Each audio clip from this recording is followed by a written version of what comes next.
الحمد لله رب العالمين والصلاة والسلام على سيد الأنبياء والمرسلين وعلى آله وصحبه أجمعين. أما بعد فأعوذ بالله من الشيطان الرجيم. بسم الله الرحمن الرحيم. يريدون ليطفئوا نور الله بأفواههم والله متم نوره ولو كره الكافرون.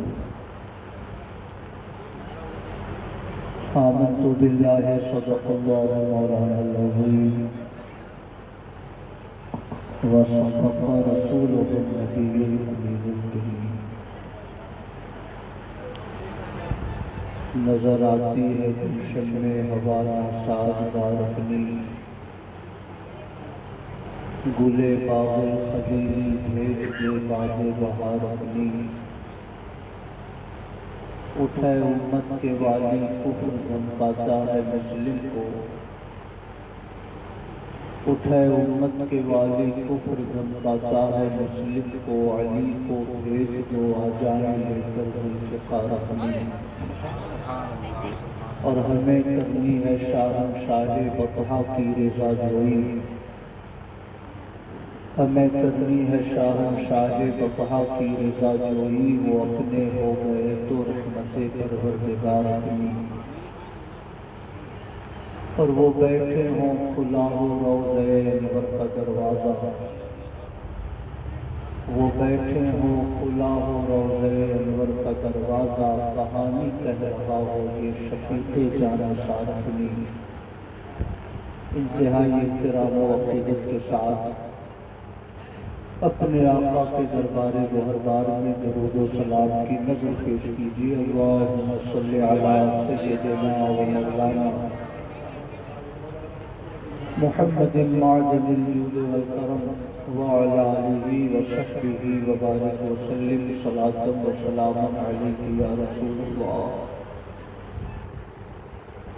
رفیقان گرامی،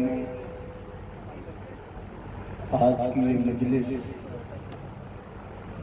عالی جناب عبداللطیف صاحب نے اپنے پوتے کی پیدائش کے شکریے کے طور پر منعقد کی ہے. اسی موقع پہ انہوں نے اپنے پوتے کا عقیقہ بھی کیا ہے. توشہ شریف کی نیاز کا اہتمام بھی ان کی جانب سے کیا گیا ہے، اور اتنے اچھے اچھے شاعروں کو، باوقار عالموں کو انہوں نے مدعو کیا ہے. دعا کر لیجیے اللہ رب العزت ان ساری تقریبات خیر کو اپنے فضل سے قبول فرمائے، اور تمام سامعین اور تمام ذاکرین کو اللہ رب العزت اپنے کرم سے مغفرت فرمائے. آمین. آج کی اس مجلس کی خصوصیت یہ ہے کہ مقبول گرامی قدر حضور مسیر ملت مقدس ذلہ العالی بھی تشریف فرما ہے. انشاءاللہ شعراء کی نعت خوانی کے بعد ایک آدھ 2 گھنٹے کے بعد وہ تشریف لائیں گے اور ان کی دعا پر اس مجلس کا اختتام ہوگا. بڑی خوبصورت نعت شریف شاعر اہل سنت حضرت یعقوب عثمانی صاحب نے پیش فرمائی. مارہرہ شریف کے ایک جمع سال سجادہ نشین ہیں سید اشرف میاں برکاتی. ہمارے پیر صاحب کے وہ مجلے صاحبزادے حضور احسن العلماء کے مجلے کے تھے. انہوں نے کتاب لکھی ہے طریقہ تبلیغ میں تبدیلی کی ضرورت. اس میں انہوں نے ایک بات لکھی ہے کہ آپ کسی بھی مجلس میں جائیں، آپ کو جو پیغام قوم تک پہنچانا ہے پوری سنجیدگی کے ساتھ اپنا وہ پیغام قوم تک پہنچائیں. اور اس انتظار میں نہ رہے کہ لوگ داد و تحسین سے نوازیں گے، ان چیزوں سے بے فکر ہو کر اپنی بات لوگوں تک پہنچائیے، اور یقین رکھیے کہ اگر کوئی داد و تحسین نہ دے تو اس سے کوئی قیامت نہیں آ جائے گی،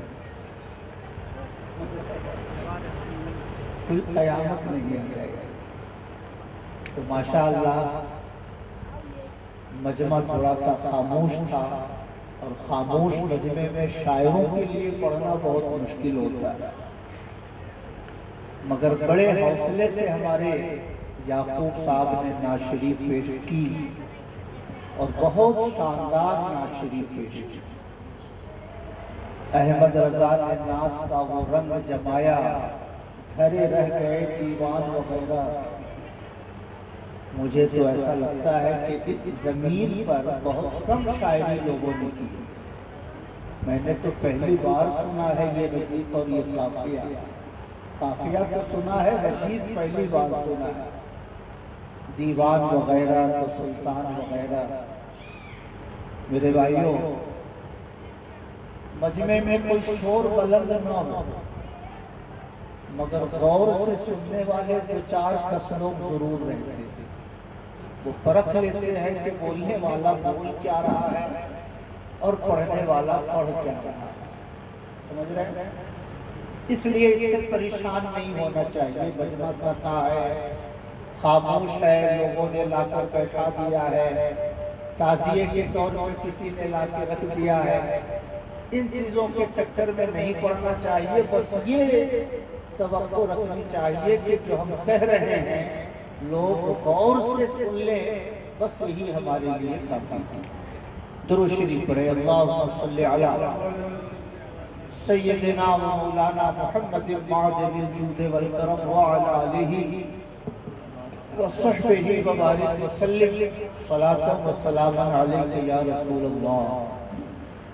مجھے نکاح پڑھانے ڈالٹن گنج جانا تھا، مگر ہمارے درود بھائی نے ہم کو ایریسٹ کر کے یہاں بلوا دیا،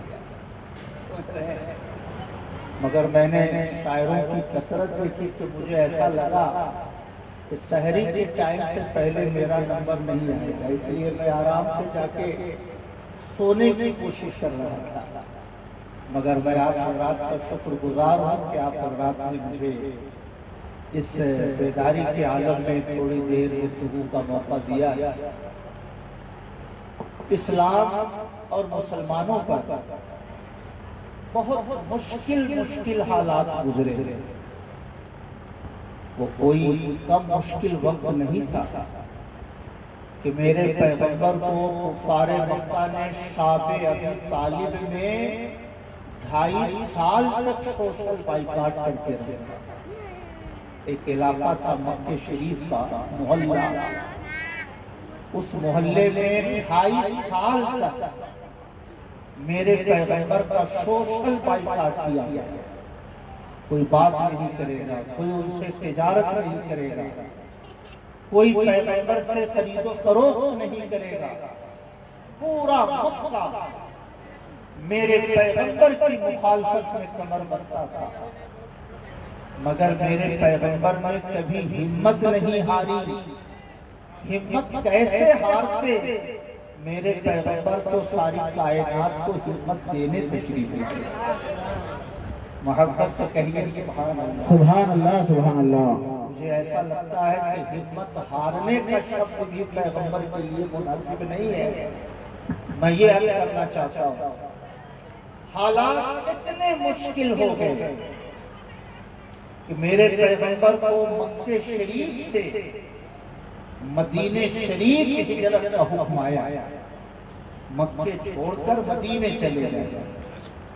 میرے بھائیوں، ویڑھن کی آبادی اتنی شاندار آبادی تھی، لوگوں نے کروڑوں کا مکان بنا رکھا ہے، اربوں ارب کی زمین آپ کے پاس ہے۔ میں تو یہ سمجھتا ہوں کہ پورے شہر میں جیسا مکان نہیں ہوتا، ویڑھن میں ایک آدمی کا ویسا مکان نظر آتا ہے۔ اب اگر آپ کو حکم ہو جائے کہ ویڑھن چھوڑ کر ریوا چلے جائیں، بال بچوں کے ساتھ گھر، مکان، دروازہ، کھیتی باڑی، باغ، گھوڑے، گاڑیاں، سب کچھ بیرہن میں چھوڑ کر ریوا چلے جائیں۔ کوئی آسان کام نہیں ہے اپنے گھر والوں کو چھوڑ کر ریوا چلا جانا۔ کتنا مشکل وقت تھا مسلمانوں کے لیے۔ پیغمبر کو حکم آیا کہ آپ مدینے چلے جائیں۔ سارے کلمہ پڑھنے والے مسلمان اپنی زمین، اپنا مکان، اپنا گھر، اپنی جائیداد سب کچھ چھوڑ کر مدینے چلے گئے۔ مگر وہاں کے مسلمانوں نے سبحان اللہ کتنی قربانی پیش کی۔ اگر 2 مکان ہے تو ایک مکان مہاجر بھائی کو دے دیا، ایک مکان اپنے پاس رکھا۔ اگر 2 بیویاں ہیں، ایک بیوی کو طلاق دے کر مہاجر بھائی سے شادی کرا دی، ایک بیوی کو اپنے نکاح میں رکھا۔ اگر 2 باپ ہیں، ایک باپ اپنے بھائی کو دے دیا، ایک باپ اپنے پاس رکھا۔ اس لیے مدینے کے مسلمانوں کو انصاری مسلمان کہا جاتا ہے۔ انصاری کا معنی اسلام اور مسلمانوں کی مدد کرنے والے مسلمان۔ مگر میرے بھائی اتنا مشکل زمانہ آیا، مگر اسلام کا پرچم نہ جھکا اور نہ انشاءاللہ کبھی جھکے گا۔ میں یہ سمجھتا ہوں کہ آج مسلمانوں پہ جو وقت گزر رہا ہے، پیغمبر کی مکی زندگی کے جو زمانہ گزرا تھا اس سے ملتا جلتا زمانہ ہے۔ مسجدیں آپ سے چھین لی گئی، کچہریوں کا بہانہ بنا کر دوسری مسجدوں کو بھی نشانے پہ لیا جا رہا ہے۔ شہریت کا قانون لا کر آپ سے شہریت چھیننے کی سازش کی جا رہی ہے۔ طلاق کا بہانہ بنا کر آپ کی شریعت کے قوانین کو بدلنے کی کوششیں کی جا رہی ہیں۔ میرے بھائیوں، سب سے بڑا نقصان مسلمانوں کا اس وقت ہوگا جب یہ ظالم حکومت کامن سول کوڈ مسلمانوں کے اوپر لاگو کر دے گی۔ یہ کامن سول کوڈ کیا ہے؟ ہمارے سارے علماء تشریف فرما ہے، سب کو معلوم ہوگا۔ میں یعقوب صاحب کو بتانا چاہتا ہوں، جیسے میں کم پڑھا لکھا ہوں ایسے یہ کم پڑھے لکھے ہوں، ان کو میں بتانا چاہتا ہوں۔ کم پڑھے کا مطلب دنیاوی معاملات میں، دینی معاملات میں تو الحمدللہ بہت اچھی شاعری بھی کرتے ہیں، بہت اچھی ناشری بھی پڑھتے ہیں۔ قوانین 2 قسم کے ہوتے ہیں۔ کچھ قوانین وہ ہوتے ہیں جو جرم اور سزا سے متعلق ہوتے ہیں۔ کسی نے کسی کا مرڈر کر دیا تو جو سزا کسی کرسچن کو ملے گی وہی سزا مسلمان کو ملے گی، وہی سزا سکھ کو ملے گی، وہی سزا غیر مسلم کو ملے گی۔ اگر کسی نے کسی کا کوئی سامان چوری کر لیا تو جو سزا کرسچن کو ملے گی وہی سزا کلمہ پڑھنے والے کو ملے گی، وہی سزا سکھ کو ملے گی، وہی سزا جین برادری کے لوگوں کو ملے گی۔ جرم سے متعلق جو قوانین ہوتے ہیں ان قوانین کو کرمنل لا کہتے ہیں۔ کیا کہتے ہیں؟ Criminal law. جرم سے متعلق جو قوانین ہیں وہ کامن ہے، ہر قوم، ہر برادری پر ایک ہی قانون لاگو ہوگا۔ ایسا نہیں کہ مسلمان مرڈر کرے تو دوسری سزا ملے گی، جین برادری کا آدمی مرڈر کرے تو دوسری سزا ملے گی، ایسا نہیں۔ میرے بھائیوں، کرمنل لا یہ کامن طور سے پورے ہندوستانیوں پہ یکساں طور سے لاگو ہے۔ مگر شادی کیسے کرنی ہے، مسلمان کا الگ طریقہ، غیر مسلم کا الگ طریقہ ہے، جین برادری کے لوگوں کا الگ طریقہ ہے، سکھ برادری کے لوگوں کا الگ طریقہ ہے۔ طلاق کیسے ہوگی، مسلمانوں کا الگ طریقہ، سکھ برادری کے لوگوں کا الگ طریقہ، جین برادری کے لوگوں کا الگ طریقہ، ایک کرسچن کو طلاق دینی ہو تو اس کا الگ طریقہ۔ اس کو کہتے ہیں سول لا۔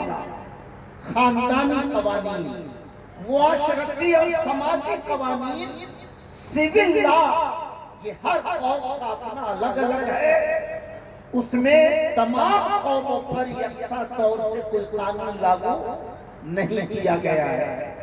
مگر اب ہندوستان کے تخت پہ جو ظالم حکومت مسلط ہے وہ معاشرتی قوانین کو بھی یکساں طور سے لاگو کرنا چاہتی ہے.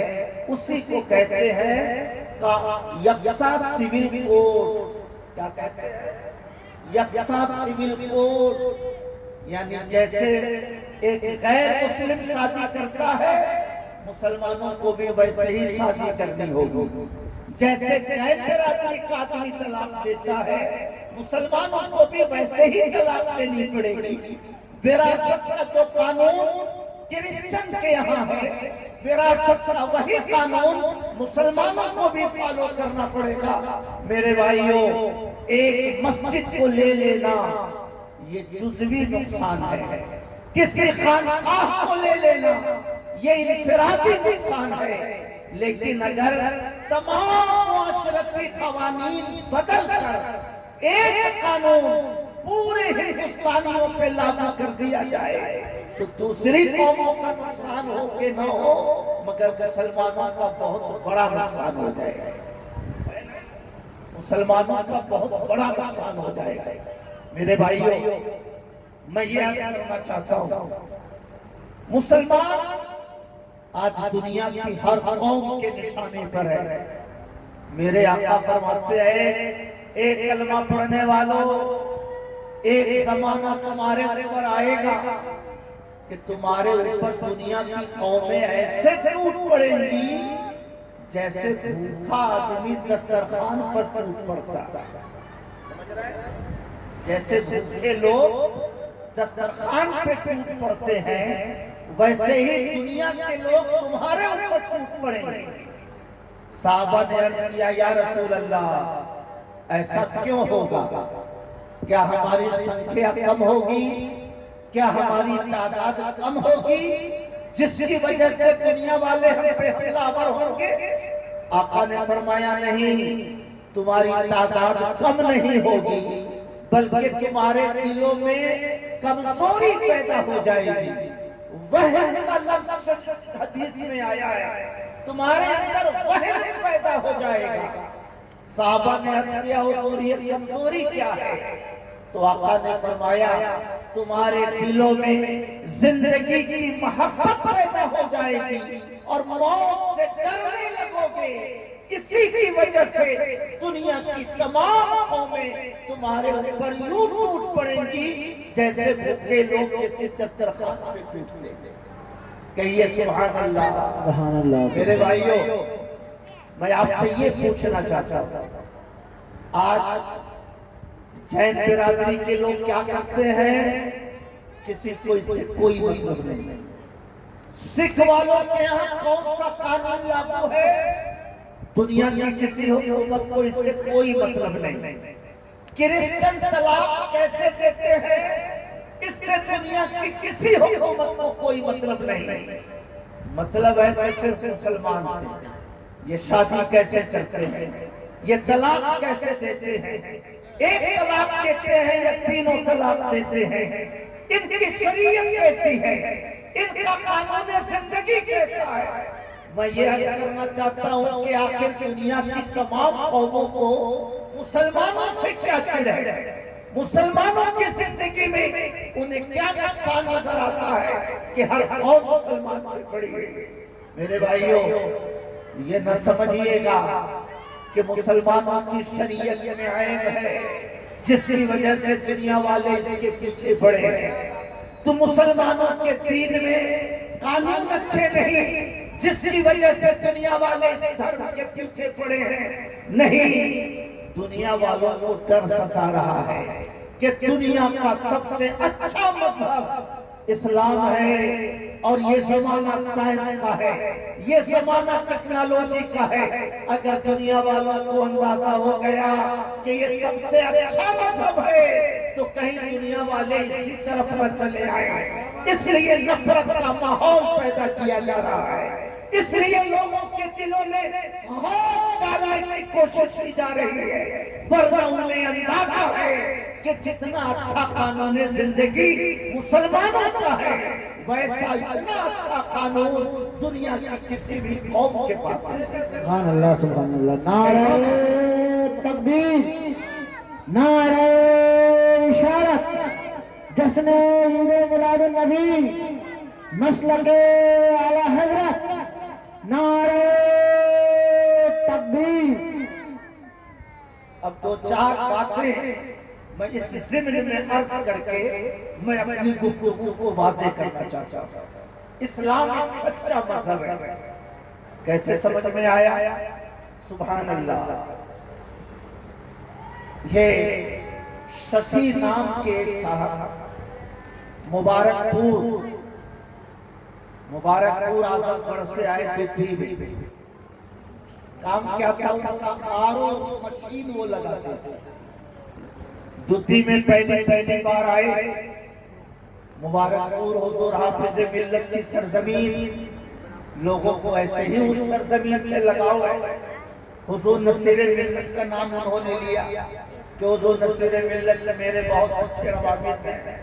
تو ددھی کے لوگوں نے بہت سارے آرو کی مشینیں ان سے لگوائیں اور اچھا کاروبار ان کا چل پڑا۔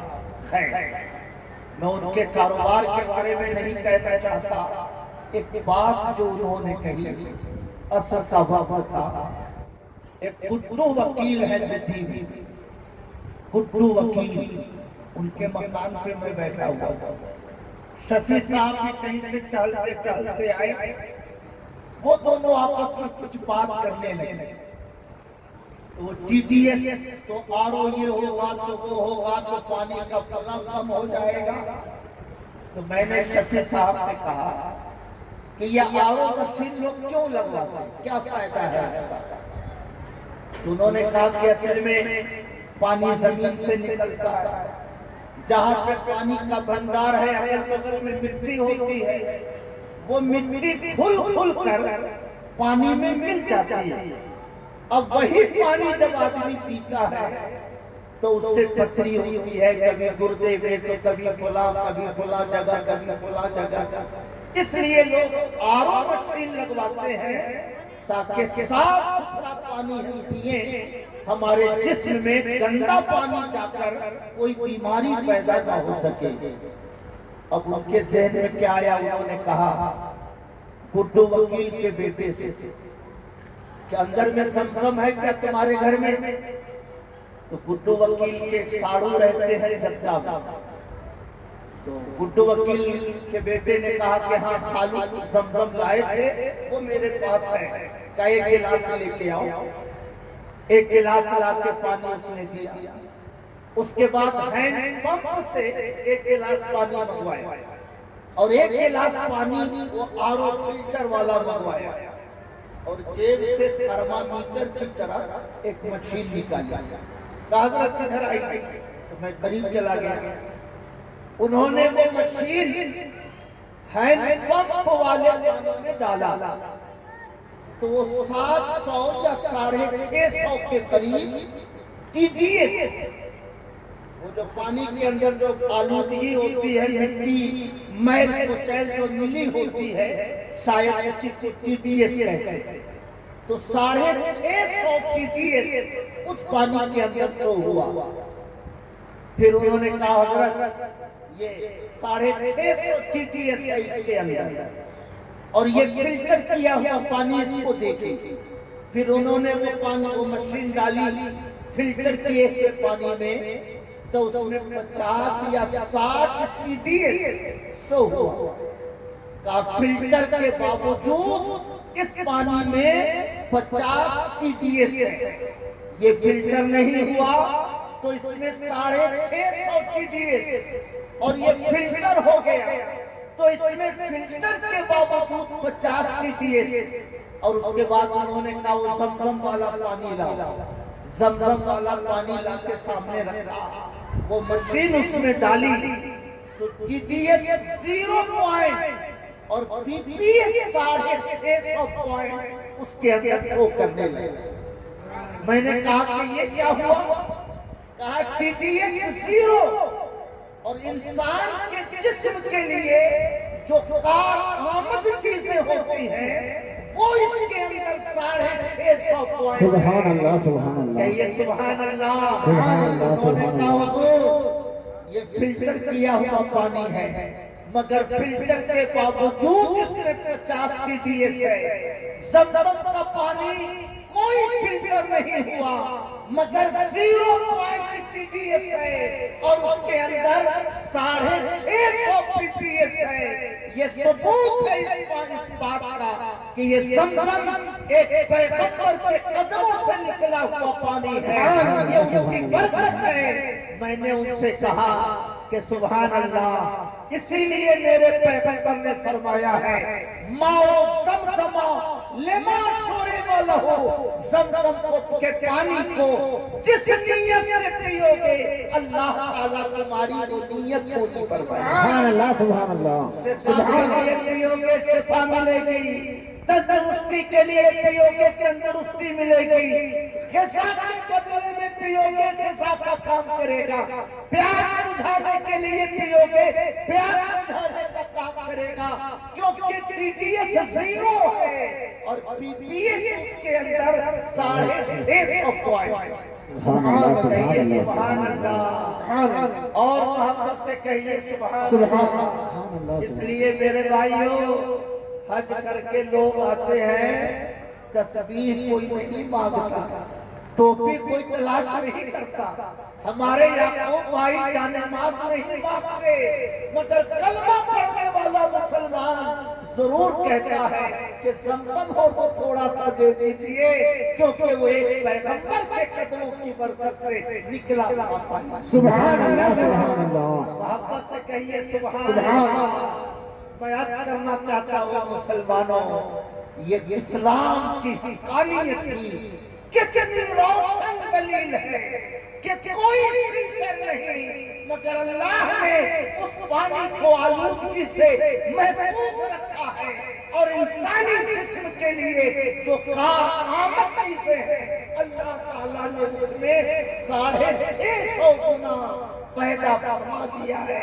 انسان جس نیت سے پیتا جائے وہ پانی اس نیت کی تکمیل کا ذریعہ بنتا چلا جائے۔ بے شک سبحان اللہ، محبت سے کہیے سبحان اللہ۔ سبحان اللہ، اس لیے میرے بھائیوں میں آپ سے عرض کرنا چاہتا ہوں، دنیا والے جو کام چھینتے ہیں چھیننے دو، دنیا والے زمین لوٹتے ہیں لوٹنے دو، دنیا والے تمہاری اولاد کو شہید کرتے ہیں شہید کرنے دو، دنیا ہاتھوں سے جاتی ہے جانے دو، مگر ایمان نہ جانے دو، اسلام نہ جانے دو۔ اگر ایمان لے کے دنیا سے چلے گئے تو سمجھ لو کہ دنیا کی ہر دولت لے کے دنیا سے چلے گئے۔ سبحان اللہ سبحان اللہ، محبت سے کہیے سبحان اللہ۔ میرے بھائی عبداللطیف صاحب اپنے پوتے کا ختنہ کر رہے ہیں، یہ ختنہ کیا ہے؟ سبحان اللہ۔ آج کل کورونا کا شور بڑھ گیا، کورونا کورونا کورونا سنتے سنتے لوگ اب بہرے ہو گئے، مگر آج سے 4-5 سال پہلے وہ HIV ایڈز کا چرچا بہت ہوتا تھا۔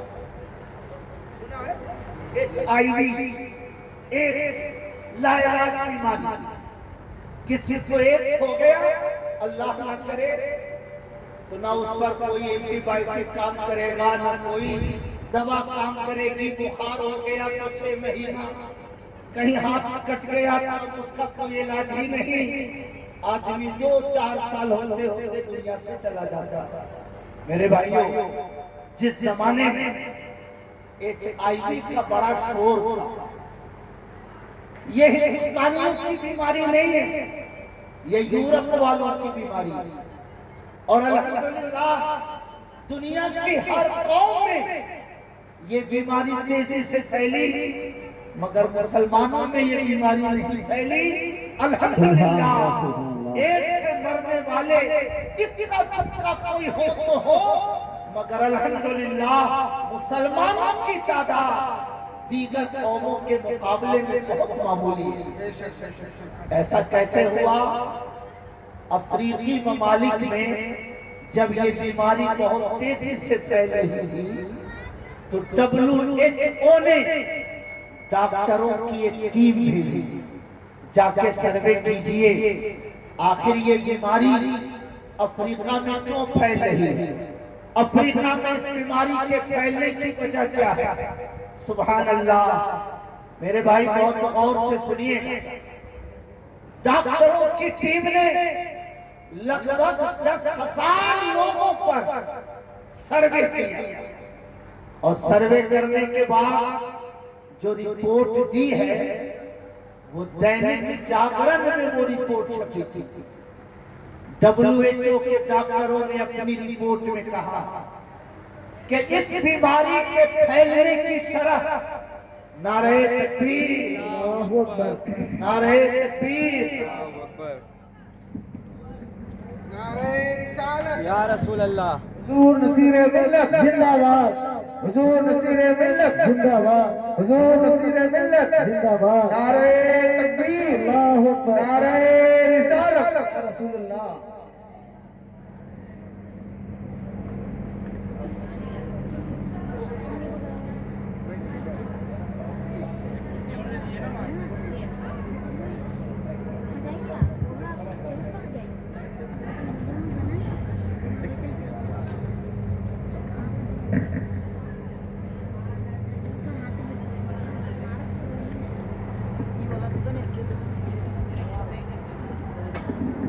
ہو گیا سلیپ بیٹھ گئے۔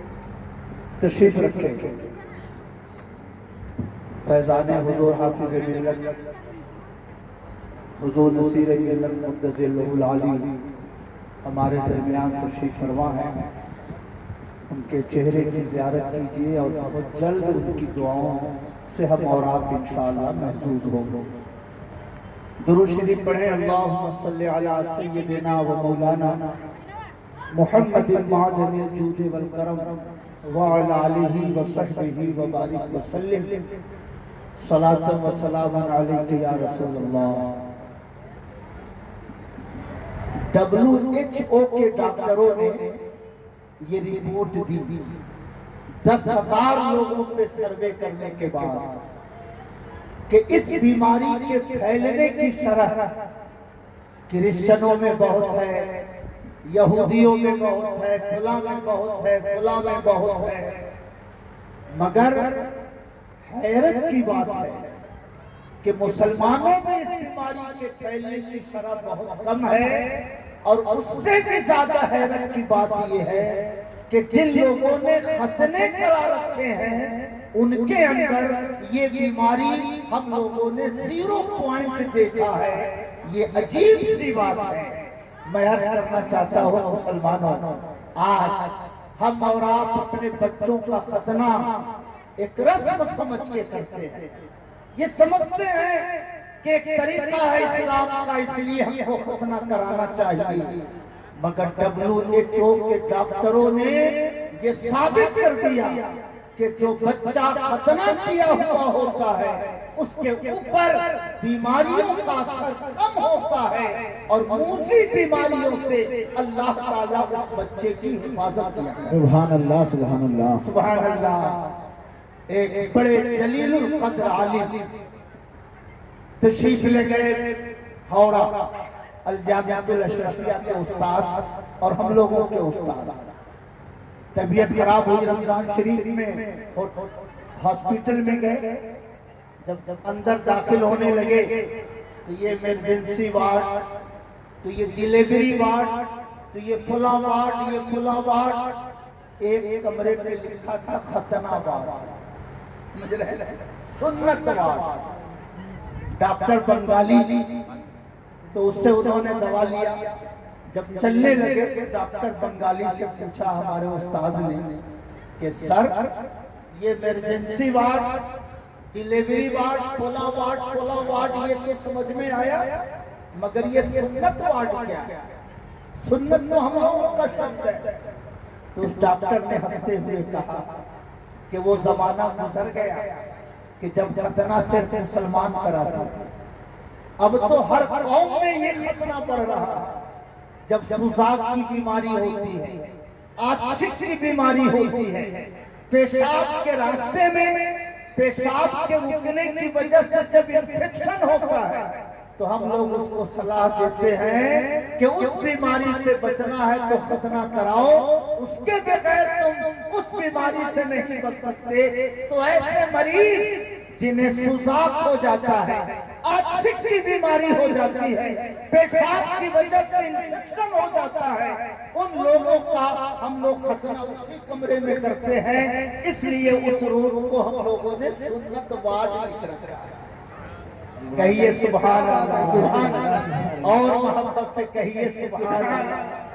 میں یہ عرض کرنا چاہتا ہوں، آج دنیا کی قوموں کو ایسا نہیں کہ ہماری شریعت میں کوئی خرابی نظر آتی، ہمارے دین کے قوانین میں کوئی نقص نظر آتا، ہماری مذہبی زندگی میں ان کو کوئی عیب نظر آتا ہے، اس لیے وہ مسلمانوں کے دشمن بنے ہیں۔ نہیں، انہیں یہ سمجھ میں آ رہا ہے کہ یہ سائنس کی ترقی کا دور ہے، یہ ٹیکنالوجی کی ترقی کا دور ہے، یہ پڑھنے لکھنے کا دور ہے۔